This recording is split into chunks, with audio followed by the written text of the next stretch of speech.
guys! Mag-haul tayo guys nung napamili ko sa Ukay-Ukay. Pa-video ko ng konting clips dun sa pinagkukayan ko. So today is naka 5 pesos lang sila. And yung pinuntahan ko pala guys na Ukay-Ukay is sa Golangco. Yung last time na pinuntahan ko na 5 for 100 na hindi ako nakakuha ng anything.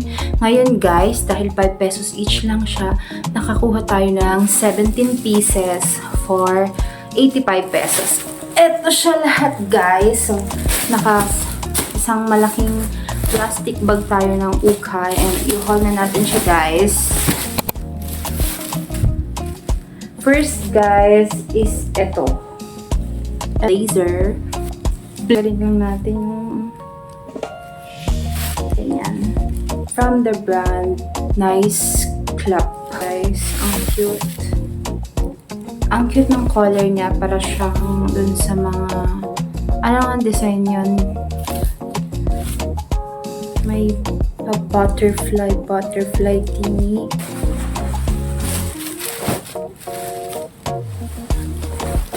May hood siya guys.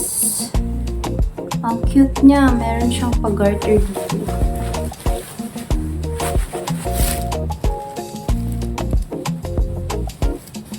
Toong packet itong nandito. Ito guys, itong dalawa na nasa harapan, totoong packet siya na nalalagyan. Cute na ito.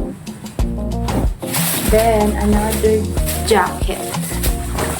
May hood again, and ganyan yung kanyang tela. Para siyang ano bang tawag yun sa tela na to, yung parang pakapote. Guys, ito yung zipper. May print na star. Next is, eto siya guys. Tweed yung tela niya. Next, it's a dress guys. Alam ko may ganito na akong dress na plain lang siya na black. And then garter siya dito. Super cute na dress na to. And then, this guys, corduroy antela. Ang cute ng color combination niya. Leather na brown, and then black na corduroy. Masyado tong mahaba as jacket. Gagawin ko dito kakat ko to para maging top lang. Kasi parang ang alanganin niya as para siyang dress na ba?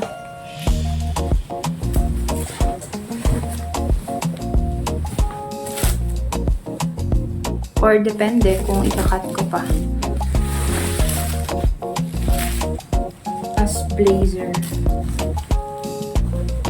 And then, ito guys, jacket. Pwede siyang jacket, pwede rin siyang long sleeve tops. May pabulsa siya dito. And totoong bulsa siya guys na nalalagyan. Hindi siya botones guys. Yung ganito yung ano niya. Anong tawag dito? Yan.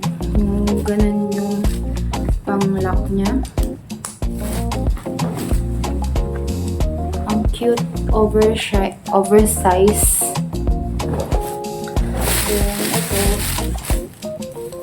Knitted na ibang color ang sleeve. Siya guys. Sa likod, kabog. May patali-tali pa siya dyan sa likod. So, eto guys, pwede siyang masikipan. Ganyan.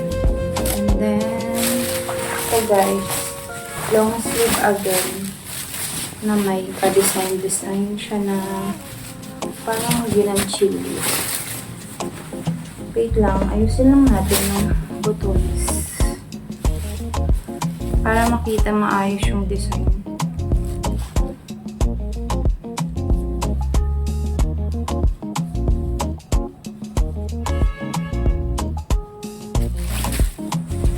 Ito siya guys, oh. Ang cute. Ay, cute niya. Wait lang. Ganito pala yung design nito. Ayan siya guys. Hindi siya pantay sa baba. And parang ganchilo yung harapan. Ayan siya. Then plain lang sa likod. Cute! And then guys, etong manipis na long sleeve.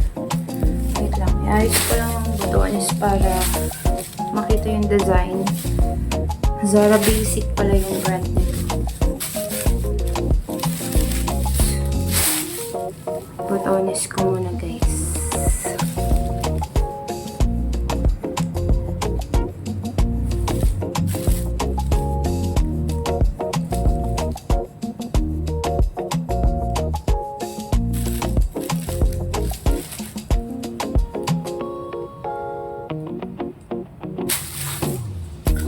Ito siya guys, long sleeve na manipis lang. Zara Basic yung brand. Cute ng kulay. And then, ito guys, stripe again. So, sa batch na to, parang daming stripe. Nakita ko na to nung 5 for 100 pa. Hindi din siya pantay sa baba.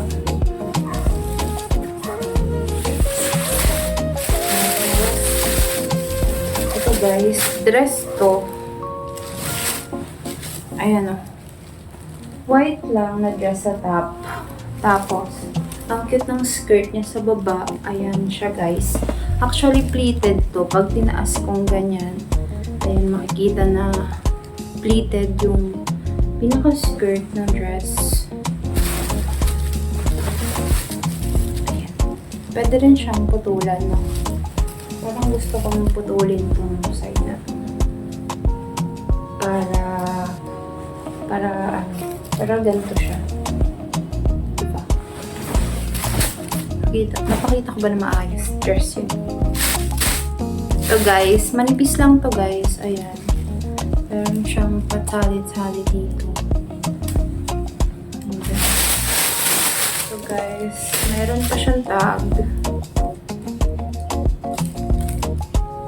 Child women selection. Dress din to guys.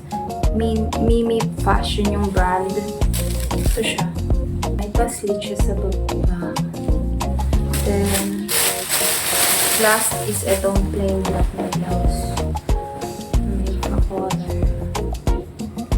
Ayan. See you on my next try-on video. Bye!